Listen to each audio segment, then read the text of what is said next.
Las redes sociales establecen con sus usuarios contratos nulos de pleno derecho en los que modifican unilateralmente las condiciones amparándose en lo que hace la comunidad. Puede que se refieran a la comunidad del anillo y que las nuevas redacciones casi diarias se deban a hobbits y enanos, pero no desde luego a usuarios humanos. De origen unilateral también es el sistema de castigos, no hay recompensas, que se aplica de manera retroactiva por violar tan volubles normas. Así, un día nos encontramos con que no podemos hablar en Facebook de los lápices mongol o hablar de Chingis Khan porque las normas comunitarias han pasado a considerar el gentilicio de la República Centroasiática como discurso de odio. Sin embargo, la única norma que tenía sentido en las redes sociales y que haría inservible un sistema de castigos parece que ha sido abolida. La obligación de tener perfiles con nombre y apellido, o apellidos en el caso de los hispanohablantes, reales. E imagino que el motivo será precisamente ese, no dejar el sistema punitivo en manos del Estado, sino preservar una especie de policía voluntaria que no lo es, porque quienes trabajan en el sistema parapolicial de las redes sociales cobra, y en los puestos avanzados del escalafón también como mal en los inferiores. Evidentemente, si fuera condición necesaria para usar una red social revelar la propia identidad, desaparecería una figura clave de nuestro tiempo, el troll de Internet, y se facilitaría el trabajo a las instituciones que mantienen la seguridad del Estado, que también tienen prevista la protección de testigos, víctimas y casos semejantes en los que la alteración de los datos de la identidad es permisible y necesaria. Lo digo por si se me alega que hay, como es cierto, ciudadanos que no pueden hacer pública su identidad. Por definición, alguien que con identidad falsa u oculta se dedica a hacer comentarios maliciosos, insultar o amenazar en redes, o es un fracasado, o si no lo es, padece severos problemas mentales que se esfuerza por ocultar. No ha de sorprendernos que cuando estos individuos se internan en lo delictivo y las fuerzas y cuerpos de seguridad del Estado proceden a investigar la identidad que no se puede hallar en las redes sociales, a pesar de sus propias normas, se revele que son funcionarios del Estado y en buen número docentes, que temen la inhabilitación o cuanto menos la amonestación y reprensión por materializar en secreto todo lo contrario de lo que públicamente predican. También hallamos, por supuesto, magistrados, periodistas que podrían ser despedidos de sus medios y padres y madres de familia, que no quieren que en su ámbito doméstico llegue a conocerse lo desarregladas que están sus mentes, ni que se ponga en disputa la custodia de su prole. No consideramos a los docentes ni a los padres fracasados, aunque evidentemente los que ejercen de troll en las redes se autoperciben como tales. El capítulo de los fracasados es más fácil de desentrañar, los que realmente sí lo son.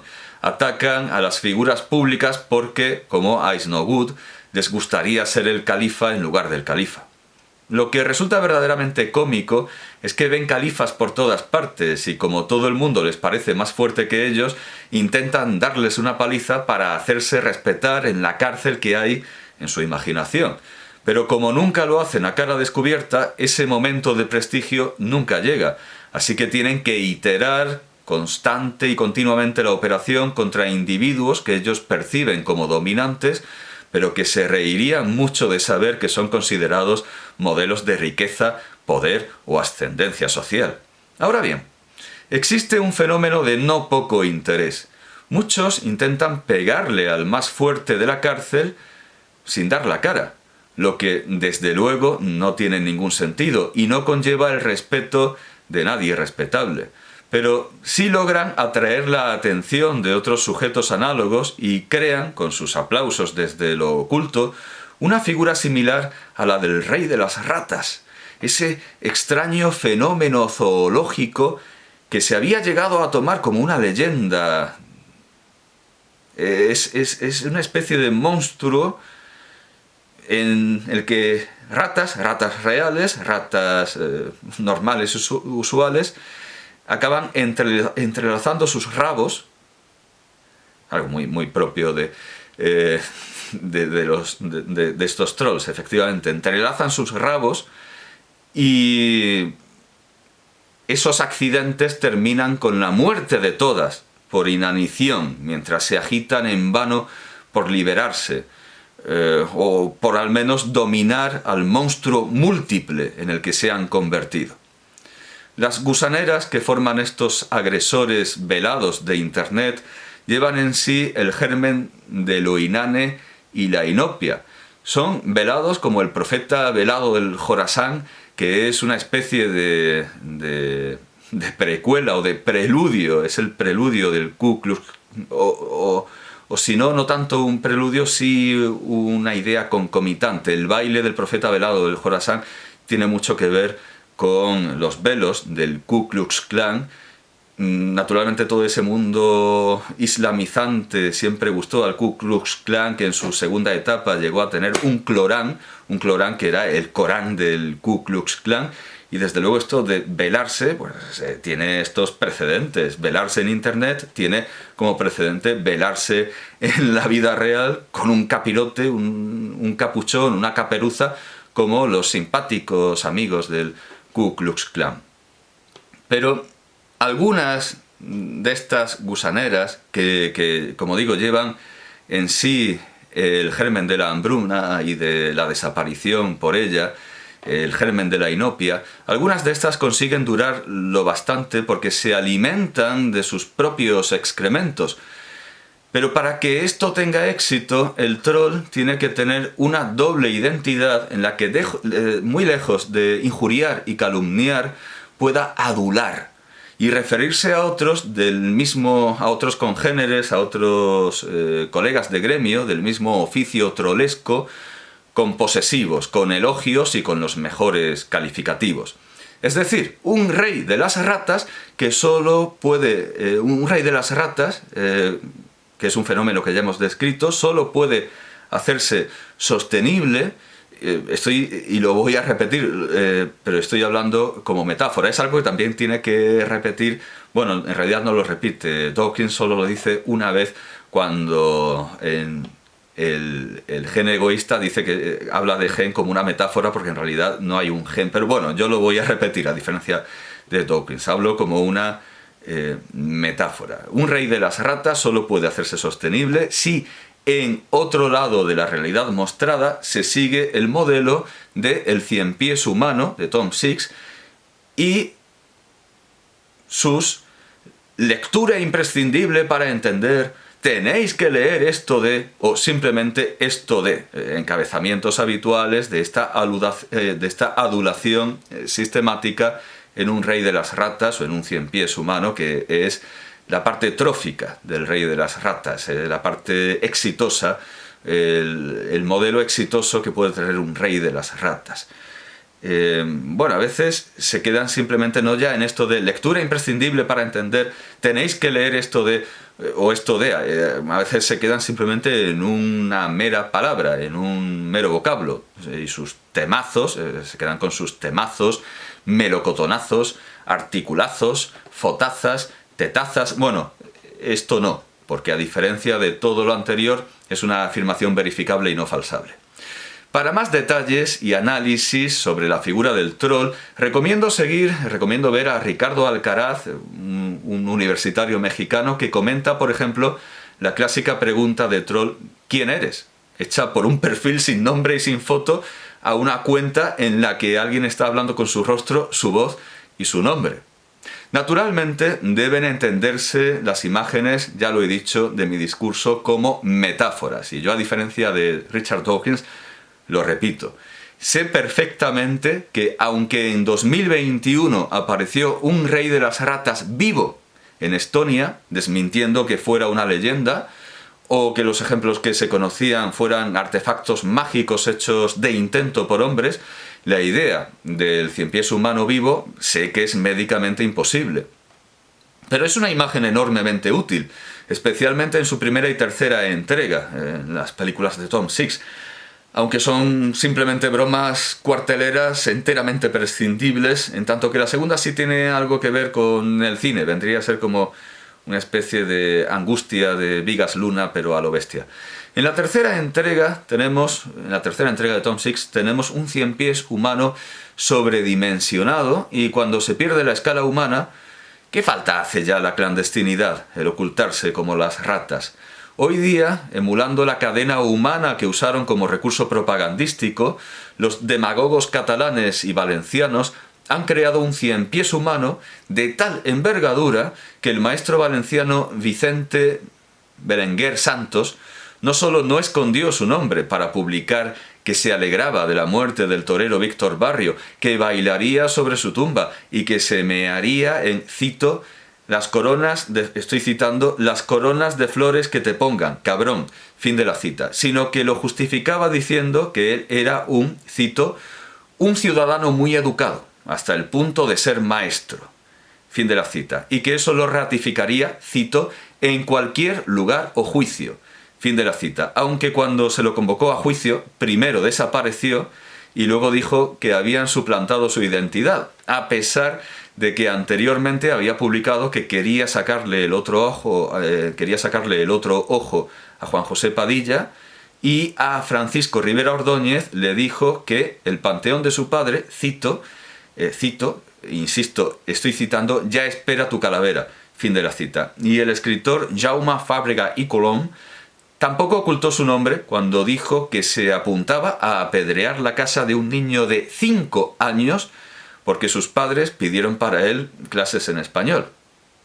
En España, al Estado que garantiza que los españoles tienen la obligación de conocer el español y el derecho de usarlo. El anonimato es condición indispensable para el troll, cuyas acciones pueden ser lícitas o ilícitas, pero siempre detestables. Por eso niego el remoquete que me dio Ernesto Castro llamándome troll ilustrado, ya que yo nunca he escondido mi nombre, ni mi filiación, ni mi oficio, ni he buscado ofender a nadie. Entiendo que para Ernesto Castro, Sócrates, haciendo preguntas incómodas y no pactadas, podía ser un troll y que entonces eso podía adquirir un sentido favorable para él. Pero si a mí alguien me llama troll, solo me sale pensar, tu madre sí que es fea. Al igual que cuando alguien con la foto del Joker o de Pol Pot y un seudónimo como Rabocop o Pussy Lover me pregunta ¿quién eres?, solo me sale decir yo soy tu padre. Los ejemplos mencionados, en los que prefiero citar los nombres propios para que pueda buscar sus palabras en lugar de reproducirlas íntegramente, lo que sin duda me supondría el cierre del canal, de acuerdo con esas normas constantemente cambiantes y de efectos retroactivos, retratan actos de habla que deberían corresponder al papel de troll, pero se han hecho a cara descubierta, a pesar de no ignorar tanto sus autores como sus fautores, que deberían ocultarse. El maestro valenciano negó haber escrito lo que se publicó en sus redes y las autoridades educativas valencianas negaron que trabajara en colegios públicos, a pesar de que a la prensa le fue muy fácil demostrar que sí lo hizo y que estaba en bolsas de trabajo y que había trabajado. Bolsas de empleo público. No queda muy claro si se trata de doble pensamiento orwelliano o de simple desvergüenza, pero es claro que el troll, entendido no en su sentido etimológico pesquero original, del que pone un cebo en una publicación, sino en su sentido confluyente de monstruo antisocial que vive debajo de un puente y cuya higiene seguramente es más que dudosa, el apocado, el cobarde, el miserable, el inhumano, el mezquino, haya eterno alimento y retroalimentación centípeda, sí, según la cadena trófica que hemos expuesto antes, en el fanatismo. Y por eso los ataques digitales son más fuertes cuando tienen otra cara, la de los elogios desmedidos a los compañeros de camada negra y sus líderes. Nihilistas absolutos hay muy pocos. El alimento del odio, ese concepto omnipresente, pero no definido jurídicamente, suele ser, como siempre, el amor. el amor, concepto ausente de nuestros códigos legales y de nuestra Constitución. En nombre del amor, de nuestra Constitución y del Código Penal y del Código Civil. No aparece la palabra amor, la he buscado. Ni en la Constitución, ni en el Código Penal, ni en el Código Civil aparece la palabra amor. Ahora en el Código Penal sí aparece odio. En nombre del amor y de los más puros, el amor a los niños, aunque no hay mayor amor que el del que da la vida por sus amigos, he visto amenazar de muerte de manera muy específica y concreta y creíble a Camillo de Ori, así como injuriarlo y calumniarlo a él y a toda su estirpe, sin que ninguna fiscalía haya tomado de oficio cartas en el asunto. Si él, que defiende la libertad de expresión para todos, llegara a ser condenado por delitos no ya contra el honor, sino contra la dignidad, que nuestro sistema jurídico considera distinta del honor, sin definir adecuadamente ninguno de los dos conceptos, debería, a mi parecer, financiar su posible pena exigiendo daños y perjuicios a todos y cada uno de quienes han cometido flagrantes delitos a la vista de todos contra su honor y su dignidad y han amenazado, también a la vista de todos, su vida y su hacienda. Lo que he visto vomitar contra él, y que, por supuesto, ningún medio de comunicación ha tenido en cuenta, excede todo lo imaginable y soportable. Pero bien está porque se hace en nombre del amor. Si el doctor Gasparri, gran amigo, me dice una palabrota contra mi mamá, le espera un puñetazo. ¿Es normal? Es normal, ha llegado a decir el sumo pontífice, que ya no pone la otra mejilla.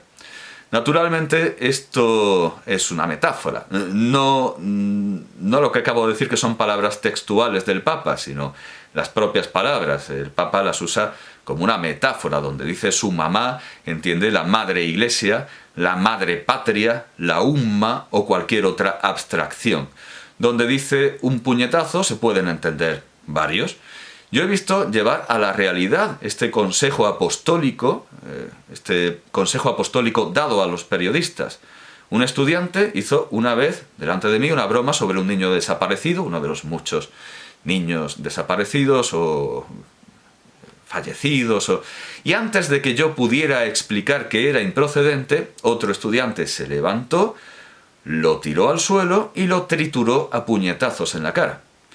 No puedo dar muchos detalles, porque en teoría tendría que haber un juicio, aunque afortunadamente, y en contra de la tónica actual, no por el chiste, asombroso. Lo normal hoy sería que fuera juzgado el que hizo el chiste, y no el que lo trituró a puñetazos. Pero sí puedo decir que el agresor le tenía ganas al agredido, y vio ahí una excelente manera de dar rienda suelta a estas ganas con una excusa aparentemente noble, con el que podía revestir su impulso tanático, tan parecido al erótico por la proximidad física, porque no lo golpeaba como cumpliendo un penoso deber y volteando la cara, sino con una fruición que pudiera decirse coital. Lo que vi fue una guerra santa, como tantas otras promovidas por hombres con trajes talares, de cualquier color. Porque quien dice un puñetazo, dice 100, o un tiro, o bombardear la Plaza de Mayo, o derribar las Torres Gemelas. Todo en nombre de la fe, del honor, del amor, de la paz, de Dios y otras entidades abstractas sin constatación empírica. Porque, obviamente, no ha sido con el Papa Francisco la primera vez que la Iglesia ha defendido el fanatismo y la violencia. Esa Iglesia que es brújula moral de España, que no siempre apunta a Roma, pero cuyos sentimientos religiosos hacia sus tallas locales en madera hay que respetar so penas mayores que las que persiguen profanar la hostia consagrada, el recinto eucarístico o los camposantos. Profanaciones que, casi de oficio, quedan impunes, ni se investigan ni se castigan. No me remonto a Ferran Martínez, el arcediano de Écija, ni a Franco, que se sirvió de la Iglesia se sirvió de él aún más y luego ésta le hizo de servicio. Le fue más fiel la Guardia Mora, sino de ETA, que fue directamente una creación de la Iglesia. De aquellos curas que mandaban gente a Bélgica, como recuerda Chumi Chúmez en sus últimas memorias, esos curas y prelados nacionalistas que escupían sobre el derecho y la isonomía y que por evitar acabar como San Óscar Romero o Santo Tomás Becket y Santo Tomás Moro, hicieron que la Iglesia haya acabado como Tomás Bolseo, enfrentándose a unas fuerzas políticas a cuyos designios se acomodaron más que a los de Dios para conservar sus bienes terrenales y que ahora quieren quitarles todos esos bienes. En un artículo verdaderamente insólito, en una era en la que los terroristas son hombres de paz y se predica un irónico irenismo, hace pocos días Jesús Hernández recogía en el correo el testimonio de Mari Carmen Echevarría.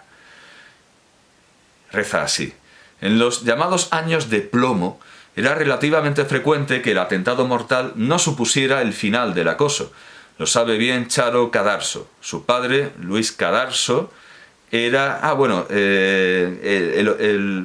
el testimonio principal era de Mari Carmen Echevarría, pero es que había más.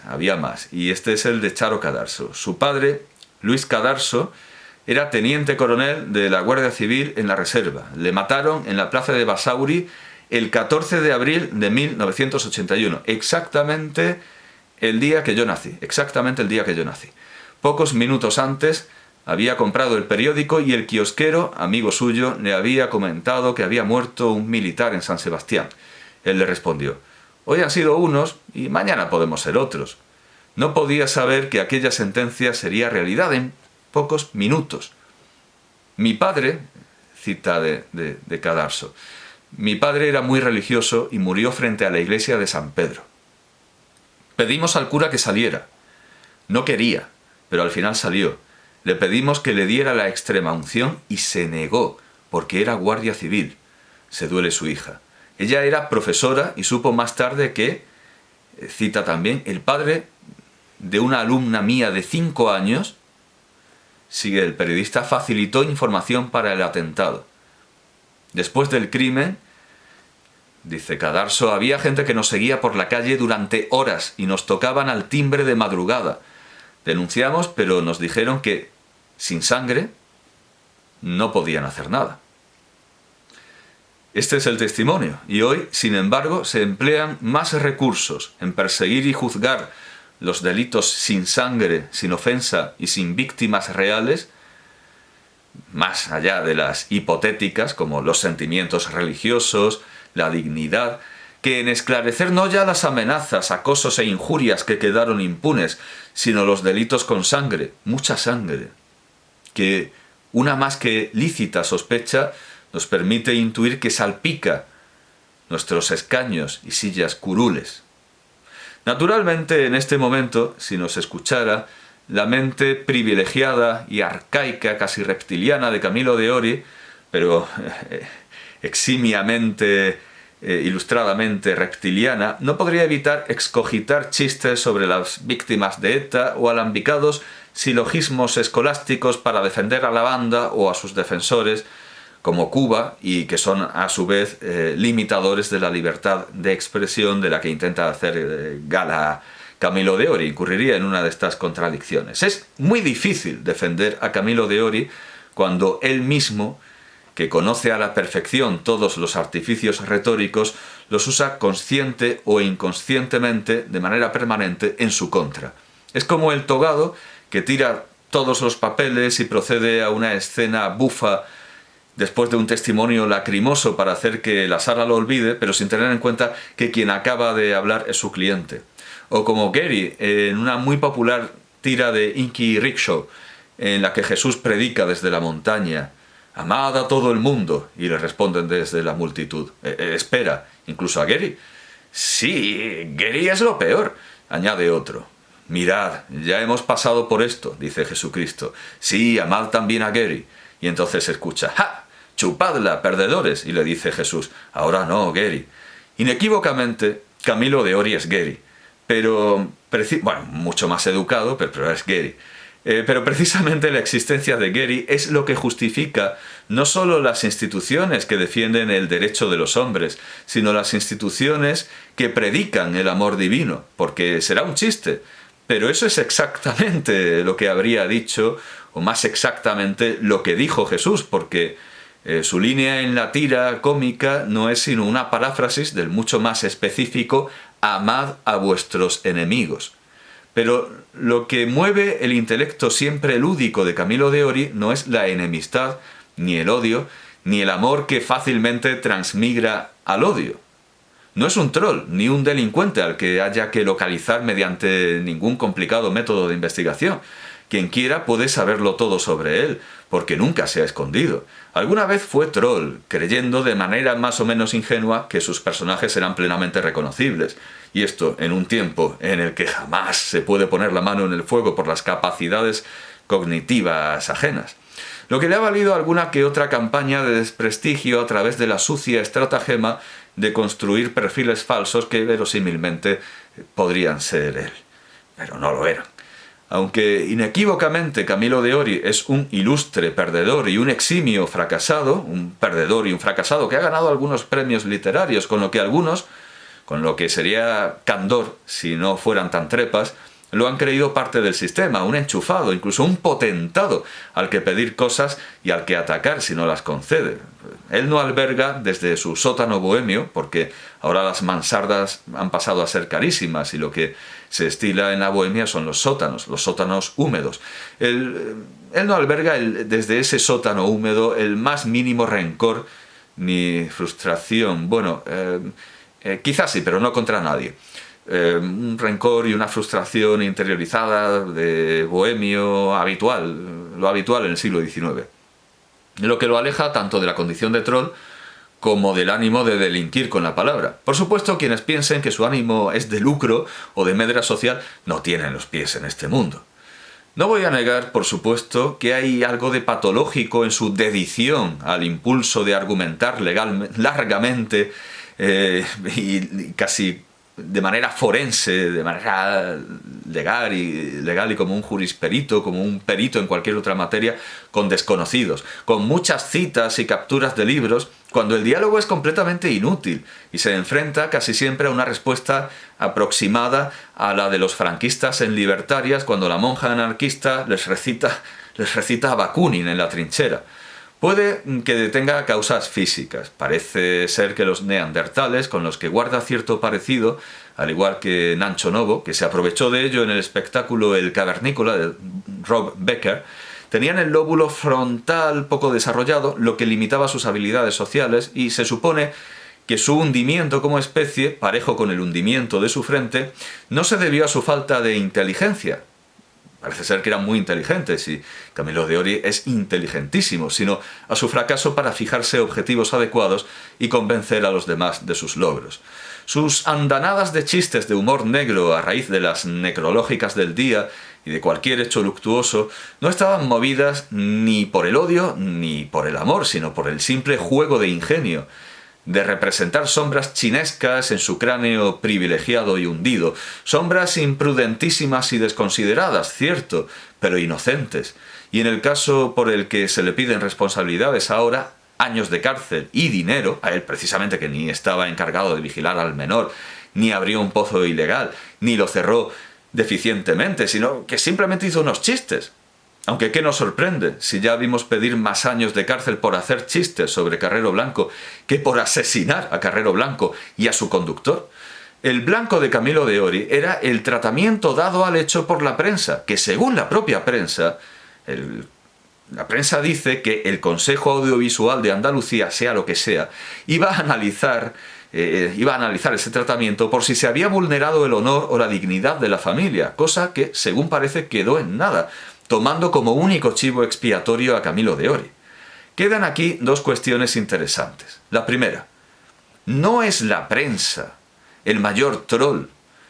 No es la prensa un megatroll que se intenta purificar mojando los dedos en la sangre de quien, a diferencia de ella, da su nombre, su rostro y su palabra sin trampa ni cartón.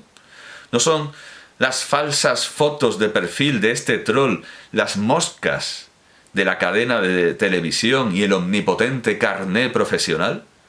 ¿Hasta qué punto no hay una libertad de prensa que está muy por encima de la libertad de expresión individual y que persigue y señala a unos particulares de manera supuestamente ejemplarizante, como al duque de Feria o a la manada? Comparo lo que hizo la prensa, no comparo por